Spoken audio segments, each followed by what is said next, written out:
I refer to it as the inner core, which is that orange area that's surrounding it. And then you have the outer band, of the greens that extend across the country, which is what most of us have been experiencing thus far.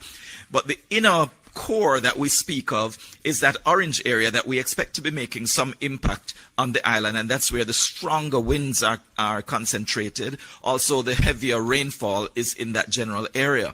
We did say that the system is a Category 5 hurricane at this time, and when it makes landfall, it is expected to still be a Category 5 hurricane. That means it will cause catastrophic damage, life-threatening damage. There is very little that can stop a Category 5 hurricane. And regardless of the where you are in the parish of Westmoreland or St. Elizabeth, if you are under the impact of those Category 5 hurricane force winds, you will be having significant difficulty even with infrastructure that's in the area. So ensure that you are in the strongest area that you can. The recommendation from the Hurricane Center is that you would have as many walls between yourself and the outside as you can, because it is important to reinforce yourself and to ensure that you are not left vulnerable to this system. We do expect that it will gradually be reduced in strength as it moves over the island. It will fall to a Category 4 maybe, and then Category 3 as it exits the country possibly. But in the meantime, when it makes landfall, which is expected, as you can see in this image here, to be somewhere near parity in western St. Elizabeth, that's somewhat to the east of Black River. So it will most likely make landfall in the western part of St. Elizabeth rather than in the eastern part of Westmoreland. And then it will continue moving toward the northeast. That is the direction of movement that is expected. It will continue over the northern part of St. Elizabeth and then move into southern Trelawney. And the exit is expected to be somewhere in Trelawney rather than in St. Anne. It would be most likely in the eastern end of Trelawney rather than St. Anne, where it makes its exit from the island of Jamaica. Here we see the area, this area of orange shows the outer bands of the system, where we are expecting to be experiencing impacts, heavy rainfall right across the length and breadth of Jamaica, also strong winds across the island. The amounts of rainfall that we expect, we see here again, we indicated that we would have between 20 and 30 inches or 500 to 750 millimeters of rainfall affecting sections of the island. The area that is expected to be impacted mostly has been narrowed a little bit on the map. So you'll see that Jamaica's central parishes are most at risk and extending into the west of the island as well. And then some slightly lower figures are expected for the rest of the island, but still significant rainfall. 12 to 16 inches, 300 to 400 millimeters is nothing to scoff at. It's still a lot of rainfall, still expected to produce significant flooding. You might be saying that this system doesn't seem to be packing much of a punch because what you've been experiencing outside doesn't seem to be worthy of all the hurrah that we're creating about the system. But the truth is, it is still some distance away from the coast, expected to move closer and then move across the island, and that means that the impacts are going to be significantly greater than you've already been experiencing. Flooding is expected, landslides are expected, storm surge is expected, and of course those strong winds we will not be able to escape, especially if you're in the path of this system and in the path close to the eye of the system. The rest of the island, I mentioned the Category 5 hurricane force winds that will be experienced over parts of St. Elizabeth and Westmoreland going into Trelawney, but we are expecting tropical storm force winds over the rest of the country. And so we all should be experiencing or looking out for the experience of tropical storm winds right across the island. Here we see on our picture some of the areas that are expected to be mostly inundated from storm surge that is also expected to come onshore. And this would be in those bays and inlets in the area of Black River. We expect significant storm surge, although the center is now expected to be somewhat of Black River, so this might have to be updated slightly, but Black River will also experience storm surge. Storm surge could get as high as 13 feet That's high. 13 feet is a couple of stories high. And so you need to be very much prepared for that kind of activity if you're in any of those bays or inlets along the coast of St. Elizabeth in particular, and even going into Clarendon. So those traditional areas of storm surge impact, like Portland Cottage, Rocky Point, those are areas that, because of the geography, we are expecting still to experience some amount of storm surge in those areas, although probably not as significant as we would have in St. Elizabeth along the coast. So anywhere, even along the coast of Manchester, parts of Alligator Pond and, Treasure Beach area should also be looking out for that kind of activity, and going eastward as far as parts of St. Catherine. And that is basically the presentation at this time. I'm sure you'll have some questions that will bring out some more information later. Thank you. Thank you so much, Evan. You heard it. It is strengthening and it is coming to Jamaica. I know we've been praying for it not to hit, but it is going to hit us. So we have to heed everything that Evan has just said. I'm going to ask if there are any questions for Evan before we go on to the others. Any member of the media? Okay, please go ahead. Do we have a mic, or you're just going to speak very loudly and I'll repeat it? I think the mic is coming.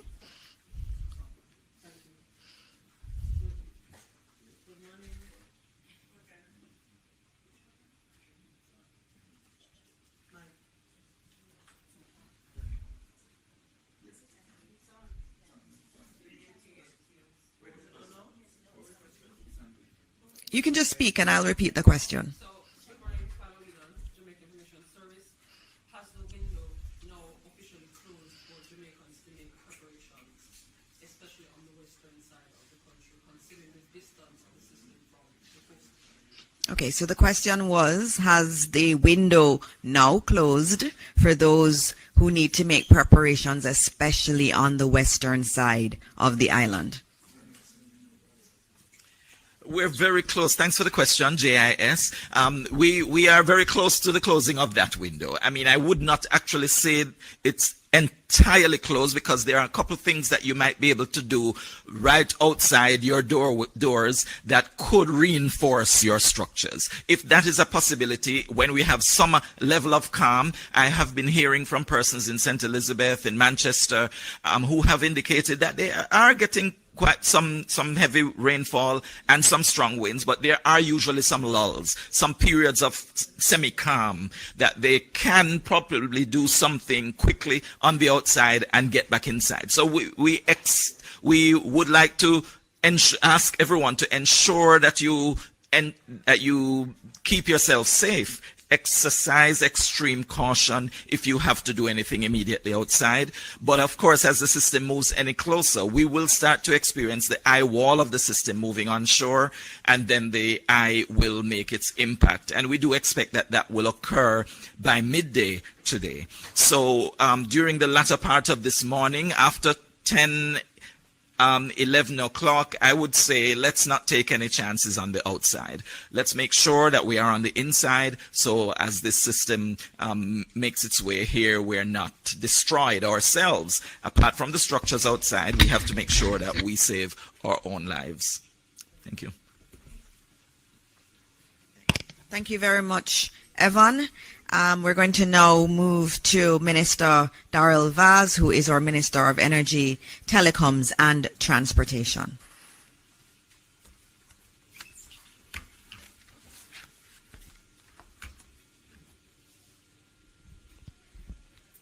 Morning, Jamaica. Prayers up.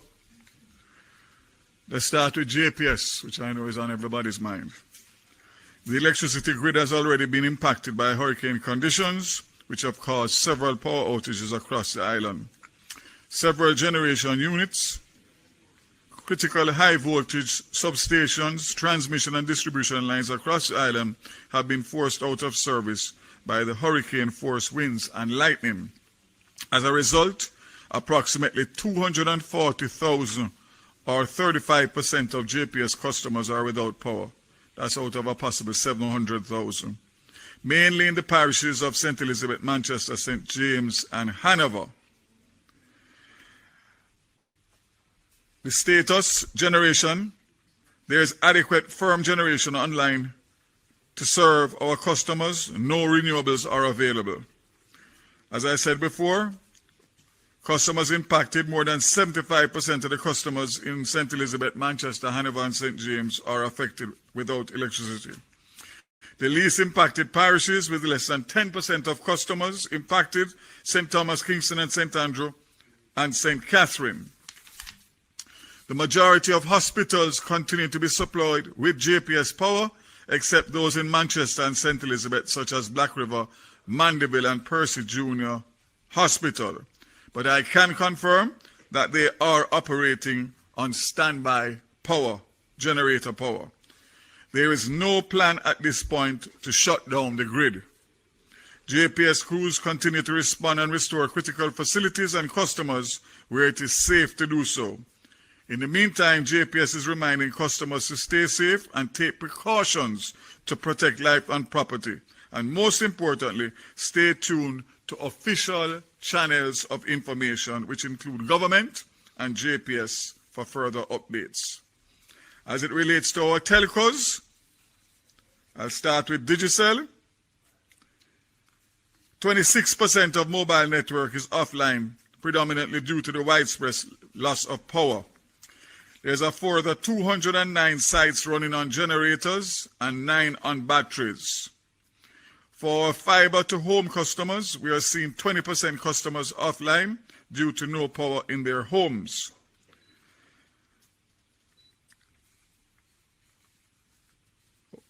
As we see the most impacted areas, we will work with our crews to focus on those areas first. Even if commercial power is still to be restored, we will keep generators fueled and gas the sites back to keep them up and running.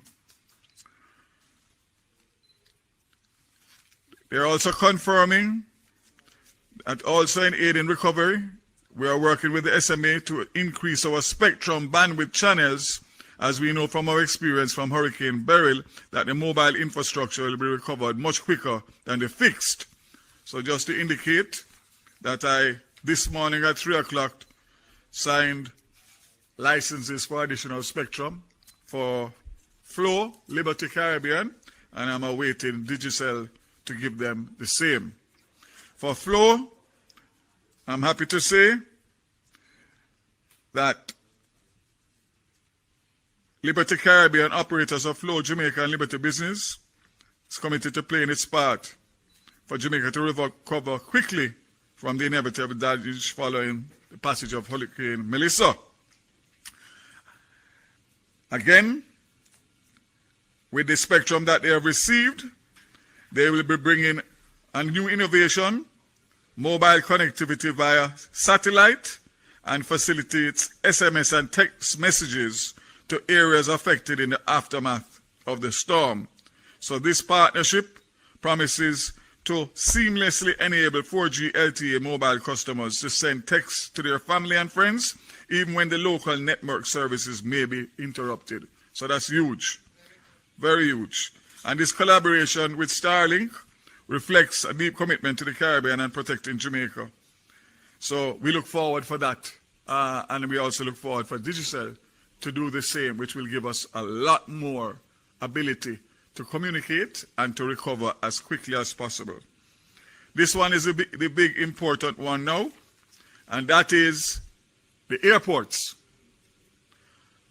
Based on my consultations with PACAL and the Jamaica Civil Aviation Authority about the timeline for the Norman Manley International Airport to accommodate emergency relief flights after the passage of Hurricane Melissa, the assumption is that the system will leave Jamaica by the end of today, Tuesday, October 28th, and that the impact on the Norman Manley International Airport is not extensive.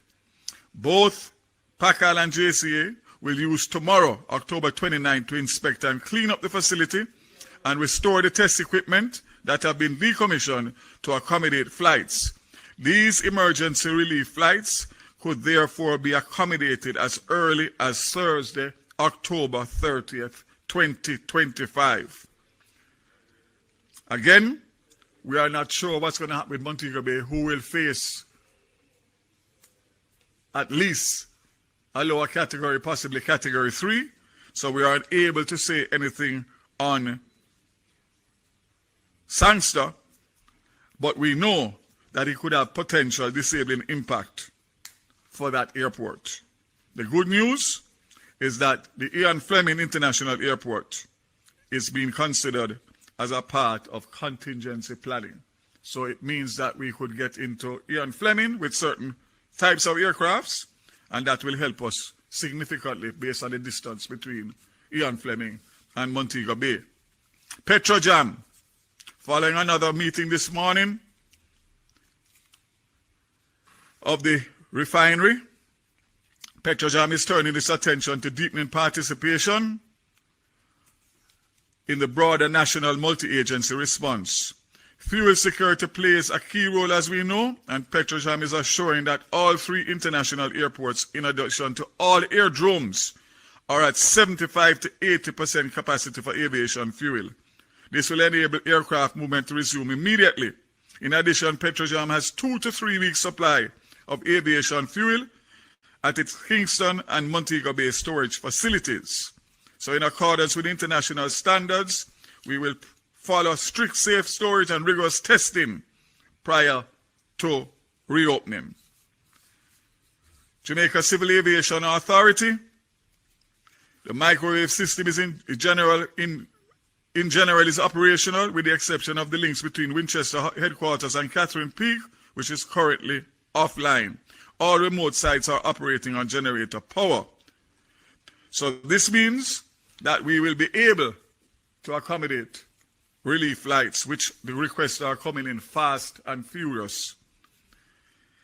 And as I said before, we spoke about Airports Authority. Finally, I'll just give an update on JUTC.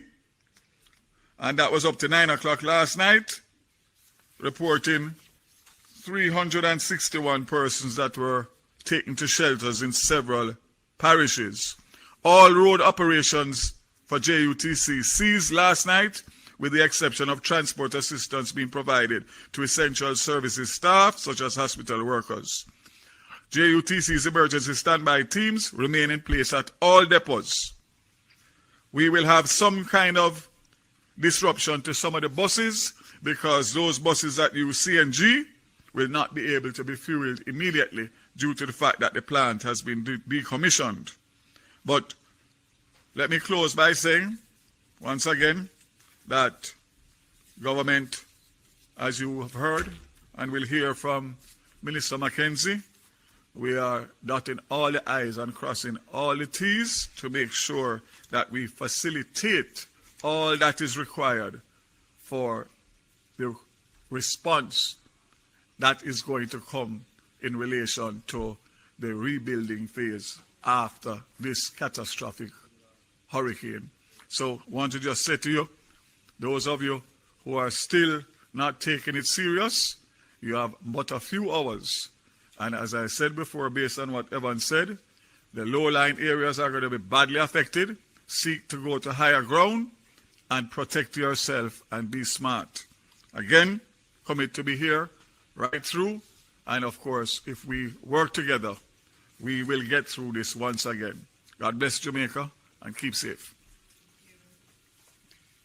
Thank you very much, Minister Vaz. As you hear, we have not stopped working. He is not going to stop working to ensure that we have electricity and that we have telecom service. Right before this press briefing started, I heard him on the phone with JPS's head, and they were talking through how they were going to be making sure that we have electricity up in areas that aren't as badly affected, and then that we can recover even more quickly. He has not stopped working for us, and we have to obviously thank Starlink for that support that they're giving to our telecoms providers in Jamaica to ensure that even if our systems locally go down, that we will still be able to communicate internally and externally with the rest of the world. Also want to welcome the members of the media who are joining us from overseas. I know that the feed is going out also. We say good morning to you and good morning to all of your viewers out there too.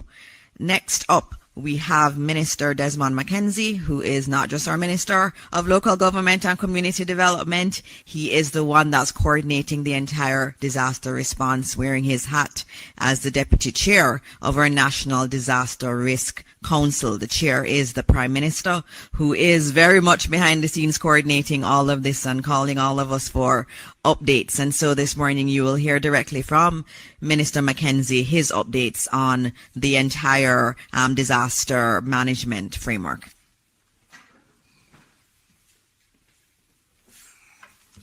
Thank you, Minister Dixon. Again, let me commend you on the sterling job that you've been doing in presiding over these very important press briefing. Minister Vaz, Evan Thompson, my PS, Director General Acting, other support staff, and I want to acknowledge the team. The Jamaica Fire Brigade and the JDF was very active last night, responding to a number of calls to assist residents in sections of the corporate area. I want to, first of all, give an update on the state of shelters. Again, I want to repeat that all of the 800 and odd shelters are open. The numbers that I have presently speak to, of the 800 shelters, 382 shelters are occupied so far, with a total of persons within these shelters of almost 6,000 persons. Just to give you a rundown of the numbers, in Kingston and St. Andrew, there are 45 shelters which are open with 581 persons. In Clarendon, 39 shelters with a accommodation of over 865 in Clarendon. Westmoreland, 33 shelters open with over 500 persons. St. Mary, 27 shelters with over 500 persons. St. Catherine, 27 shelters, 394 persons. Portmore, 8 shelters, 74 persons. St. Thomas, 18 shelters, 609 persons. Manchester, 23, 135. St. Anne, I see here 18 shelters open, but 0. There seems to be no one in any shelters in St. Anne. We'll check on those numbers. And over 19 shelters are open with over 261 persons. St. James, 30 shelters, 209 persons. Trelawney, 10 shelters, 313. Portland, 59 shelters, 541. St. Elizabeth, 26 shelters, 289. Now, St. Elizabeth is of concern because I am understanding that we are getting calls before we came on here of persons in St. Elizabeth asking for transportation to be sent into various communities to transport persons out of those areas. As Minister Vaz have said, it is going to be difficult. I have given instructions to the RPM director and to the team to advise the disaster coordinators and the members of parliament and the mayors wherever transportation is needed and they can get those transportation, they should do everything that is possible to provide the transportation to take the people out. But the system that we have had, as Minister Vaz said, those systems have been put on hold now because of the closeness of the system. So I would urge persons who can move to do so, and the mayors and the CEOs and the councillors and the members of parliament to do everything that is possible to assist those persons in moving. The impact of Melissa is being felt. Evan gave full details. We are having reports of widespread impact across several parishes, which are seeing increased number of land slippage, flooding, fire, storm surge, and power outage. Roads in St. Thomas, Portland, and St. Catherine were blocked by fallen trees, poles, landslides, and most of these have been clear. And I want to make the point that the team that are on the road, the roving teams that have been pre-positioned, have been responding. Once the report is sent to the team, they are out there actually doing the work. So if you are in an area where there is blockage and fallen trees, you can send us the information, and once that is possible, we will send the team out. Minister Vaz, I see a report here, fire and GPS pole lines in certain sections. Storm surge affect Old Harbour Bay and other such communities. Caribbean Terrace is experiencing flooding, and I want to say that that is a community that I think we have to pay more attention to, because many years ago, when I was mayor, a section of Caribbean Terrace was devastated. And we are now seeing again, based on the information that is coming, and I'm going to ask the team to do some more checking to see the extent of what is taking place in Caribbean Terrace. We are experiencing, as I said before, land slippage in many communities in Portland, St. Thomas, St. Elizabeth, St. Thomas, and many other communities are experiencing those challenges as I speak at this time. This is the last briefing that we'll be able to give as update, but I will spend 2 minutes again. God has been merciful, because we've been talking about Melissa coming for almost a week. And still today, when we are expecting Melissa, there are still, as Evan have said, a small window of opportunity. Let us use it, and use it wisely. Let us respond. I hope by within the next hour, when I get an update, I will see more persons in shelters, and we will see more people responding. Jamaica, this is not the time to be brave. I've been saying for 1 week, don't bet against Melissa. It is a bet we can't win. I want to close because the reports is short, and we want persons to go to do what they can do for themselves, their families. And I want to thank all of you who have left your homes and have been spending time here, camping out, members of the media. Last night I walked and I interacted with them before I went to bed in my little corner. And, you know, it was commendable to see the media and other support staff leaving their families and things. And this is a commitment that we are making for the betterment of Jamaica.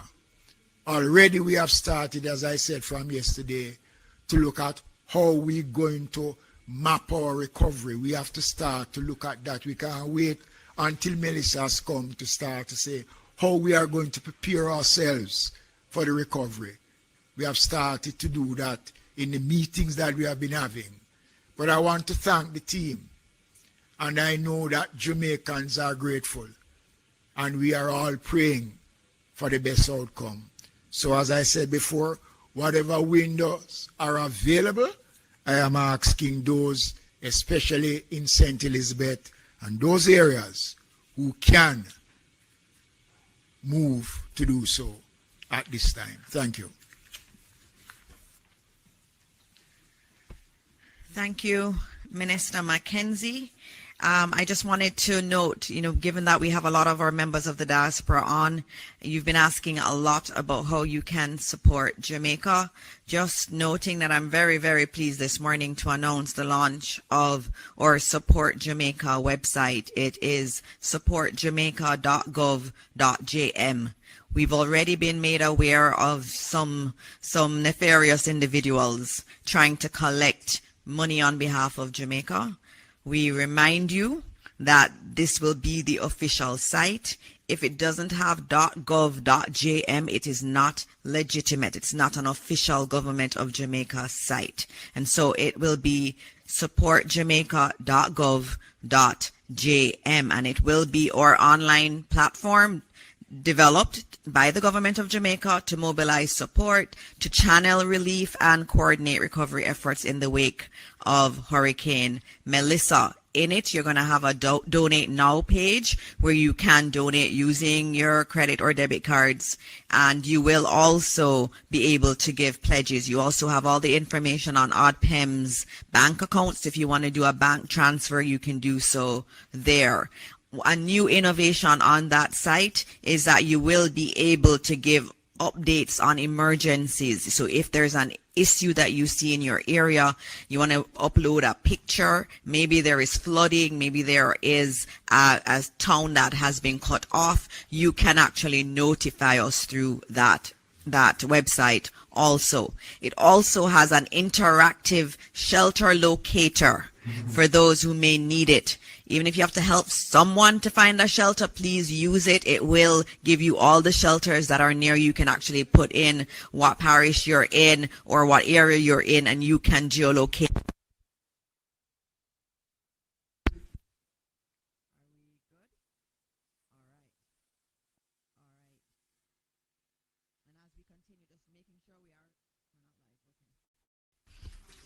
Oh, thank you. Thank you, Tony. All right. We had a quick power outage, but we are back up here. Just noting again that you can find shelters. They are on that site, supportjamaica.gov.jm. And so it is all about mobilizing resources. So it's a resource for those local and also for those in the diaspora and anywhere in the world to give support to Jamaica. Again, the website is supportjamaica.gov.jm, and it was created overnight, updated in basically a day. The developers spent a day working on it, and we want to thank them. And it was donated to us by Amber Group in consultation with other members of the team and other private sector partners. We are going to be opening up now for questions from the media. I know I already have one question that I need to treat with, which has to do with tourists. How many tourists are here on the island? The number I have from the Ministry of Tourism is 25,000.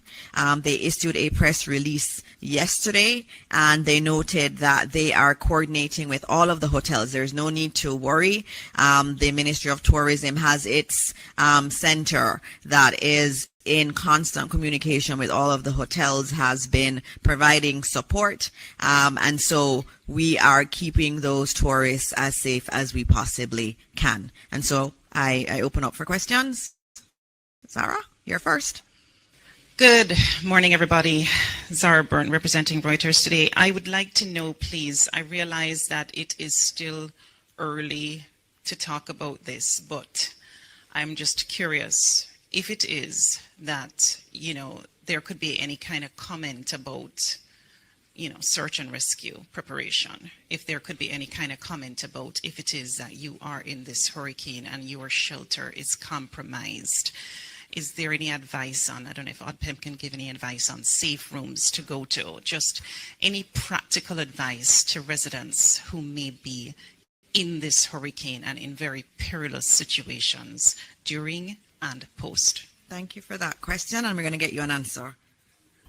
Let me say that the Jamaica Defense Force and the Jamaica Constabulary Force are members of the National Disaster Committee, and they sit in the command center during the operation. So any request that comes in for search and rescue will be undertaken by the Jamaica Defense Force along with the Jamaica Fire Brigade, because they are a part of the national response team, and they are present, and we have equipments that are pre-positioned prior to the passage of Melissa that will be able to respond. So in a nutshell, yes, we are in a position to respond, and once the request comes in, the team will be ready to go. We have boats, helicopters, you name it. The government has equipped the Jamaica Defense Force, especially with a number of helicopters. The Jamaica Fire Brigade have a number of boats that can be used on land and can be used at sea for rescue operation and search operation. Minister, I think there were some questions around tips, I think between you and Mr. Thompson in terms of tips for persons. I know you're an expert in this area. Yeah, thank you, Minister. Very difficult in terms of tips for Category 5, but nonetheless, I think one of the things that we have to do is to ensure that, as was said before, that we are doing most of the preparation going in. In terms of tips, we have always said that person should try as best as possible to bring a lot of stuff already outside, inside. We don't want a lot of stuff that you have loose stuff outside, especially, Minister spoke it about construction sites. A lot of those things can be used as missile in the system, so you try to bring a lot of those in as best as possible, try to secure your animals. If you're inside, you stay in between walls that are not close to your outer walls in terms of your structures, because if your structure is not sound enough, those will go. A little bit better, I think, for persons who have multi-story facility. If your roof goes, you can go on the lower part of your building. Search and rescue component, the minister said it before. The teams are out there, but what we are saying in terms of tips as well, which was said before, and I will enforce it again, get into the shelters, because in terms of search and rescue, we can't do search and rescue in the heights of a system. Persons need to get away from the coastline, away from low-lying areas that are prone to flooding, and ensure that you are in safe, elevated areas to ensure that you are safe from all the dangers of coastal waters and riverine waters. And as best as possible, ensure that on the inside of your property, you're staying in between double walls. So if your outer wall goes, you're a little bit protected, and stay downstairs if you have a multi-story facility. Thank you. Okay, thank you, Mr. Thompson. Thank you, Minister Mackenzie. I think we're going to go to nationwide news now. Yes. Good morning, everyone. Mahiri Stewart, Nationwide News. Question for Minister Vaz. You oversee the energy, telecoms, and transport portfolio. Have you been receiving any reports of vandalism in any of those three sectors?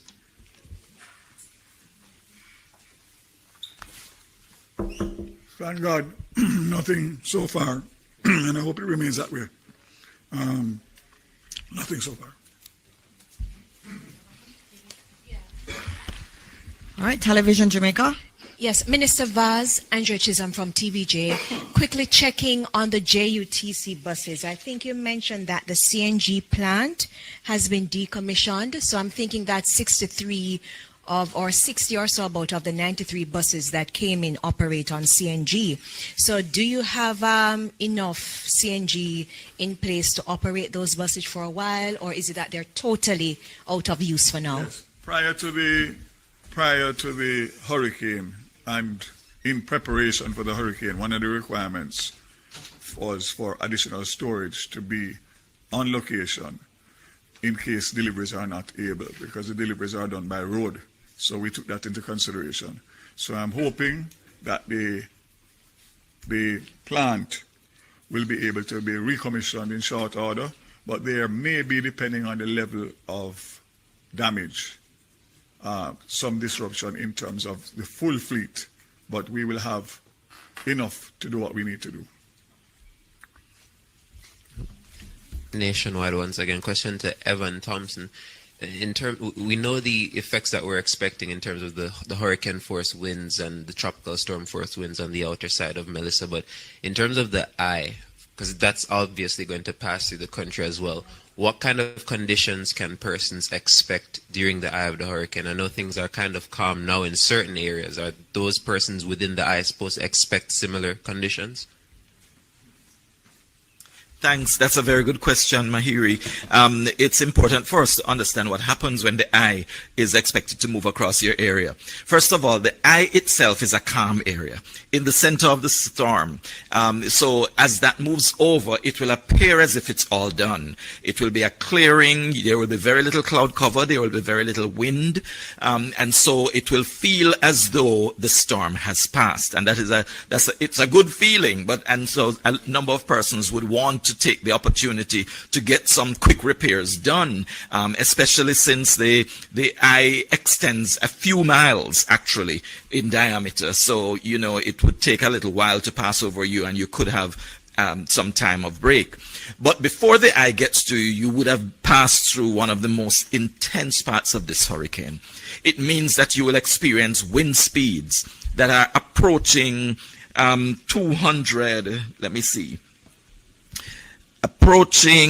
300 kilometers per hour. This is round about 185 miles per hour. That's what the system is packing as a Category 5 hurricane. And much of that will be within the eye wall. In that eye wall, which is that area that surrounds the eye, you will have that most intense wind speeds, but also the most torrential downpours of rainfall. So that area will pass from the coast right across as the eye moves. Of course, that is the protective area for the eye that moves along with it, all the way from the southwest of Jamaica to the north central part of the island. So you will experience those intense conditions before the calm, and then after that calm, you experience it once again, unfortunately, and the winds will be from the opposite direction. So if it was coming to you from the east, it will now come to you from the west after the eye. If it was from the north, it will come from the south after the eye passes. It's always from the opposite direction after the eye passes, and you have to prepare yourself for that.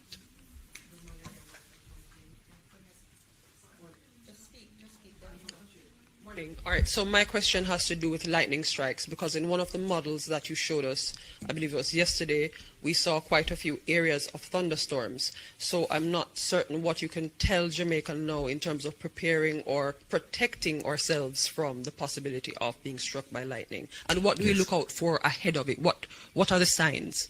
Yes, lightning frequently occurs during the thunderstorms. Of course, it does occur during thunderstorms, and thunderstorms will be part of that intense area of the shower activity. We don't expect anyone to be outside, really. So that should, of course, protect you from the lightning strikes to a large extent. Of course, there will be some impact. It will affect electricity supply. It could also be the cause of fires. And so it's important that that is also monitored. I'm sure the fire brigade is alert to that, that there could be fires that are generated because of the lightning strike. So that is one of those hazards that actually accompanies hurricanes as well. We don't talk much about tornadoes either, but actually we do have small tornadoes that develop in hurricanes, and that is something that people need to also be aware of. Whenever hurricanes move over, generally you have those smaller scale cyclonic events that are tornadic.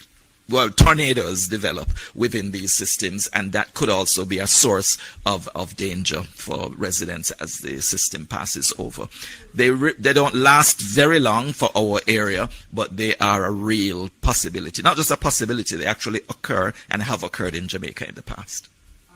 Possible for particular parishes more so than others, considering where this system is projected to travel? I believe in most cases when you have those events, it would be in the lower lands, in the flatter lands, and not so much in the hilly terrain. However, we should be prepared. I mean, in the larger scale of things, we're dealing with a hurricane with huge winds, massive winds, but at the same time, you could have the resultant effect of additional with the smaller scale events taking place within it. Thank you. Another quick question to Mr. Mackenzie. So you were clear, Mr. Thompson. Thank you. Very quickly, Minister, you mentioned that the JDF and JCF were responding to calls in the corporate area. Just trying to get some details on that. Is it that persons were now evacuating or any flooding or anything? No, not anything major. Just assistance that was required of them, and they have responded as they would normally do. Because remember now, the command center carries every critical area of government that forms a part of our disaster response mechanism. So once the information is fed into the command center, we will go out to see what is required in terms of why a request was made. And that was why the team was out. And we have roving teams on the road that is driving around. So when they pick up anything on the road, they will act, and they will call in and give Central the information, and we will log those information, because we use the information after to see what took place and how best to address and to see how we can prevent. Yes. And question from Nationwide: Have you been updated in terms of the readiness and the preparation for places such as prisons, children's homes, and homes for old persons? Well, as I said before, the security forces sit on the National Committee. So everything security-wise, and we don't discuss the security aspects of the prisons and the operations of the police and the military, because that is confined, and you know why that has to be confined.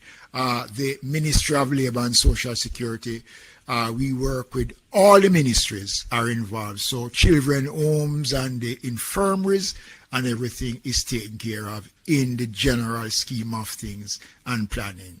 And inspections are done to these facilities to ensure that they are up to standard.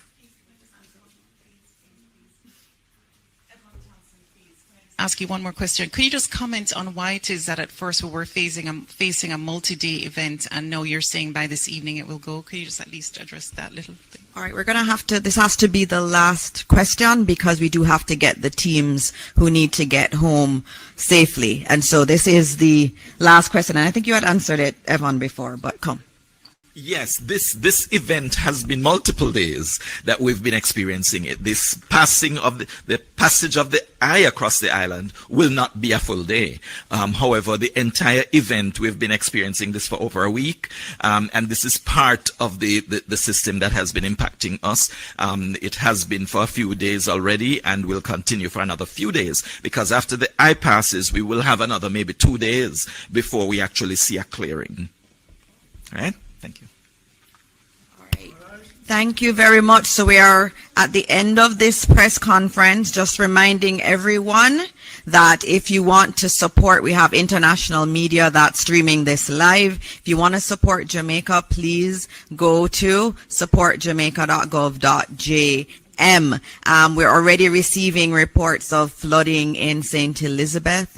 So all of you who are on the path that Evan has given us, please make sure you are getting to safety. It is becoming late to get to safety. The entire country is going to be affected. But as we said yesterday, we know we will get through this. Evan has said that this cloud and this wind and this rain will last for a couple days. But after that, we will rise again as a resilient Jamaican people. And so as we leave today, we continue to pray for this beautiful country, pray for those who are in the path of Hurricane Melissa, that God will guide them and God will keep them safe. Thank you all, and God bless Jamaica, land we love.